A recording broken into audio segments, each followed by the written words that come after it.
So condos continue to be a little bit of a challenge. So Fannie Mae just announced a lot of changes coming up in January that you got to be aware of. The big one is they're requiring the reserves from the complex to go from 10% to 15%.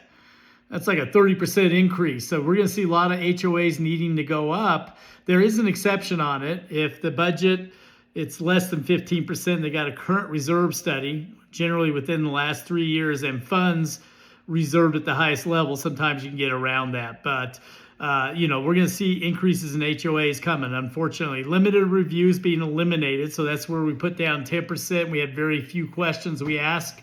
They did away with that. So now we're going to need a full project review on every condo. So we're going to look at HOA budget, insurance, reserve information, litigation review, and deferred maintenance review.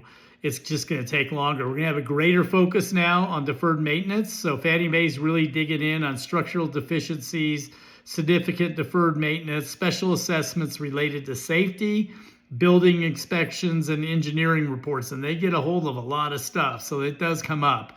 Insurance standards have been updated. So they wanted to simplify the roof coverage requirements, continued requirement for replacement cost master insurance policies, limits on high deductibles. So 5% is as high as you can go. You go above that, it's non-warrantable. Updated guidance for the documentation we need. Some project reviews have been simplified. So elimination of investor concentration on most of the reviews. So that's good. It doesn't matter how many are investor. Expansion of situations where the project requirements have been reduced or waived. So they're taking away some stuff too. Much easier financing for the smaller reviews. What this means for everybody is order the condo questionnaire as early as possible. Review that budget for reserve contributions, especially as we get closer to January. Ask about the pending special assessments, because even if you're paying them, it could potentially be an issue.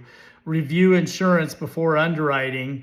Verify there's no unresolved structural or safety issues, and expect underwrite review to be a little bit slower on those. And I think the biggest impact, again, is going to be the reserve study.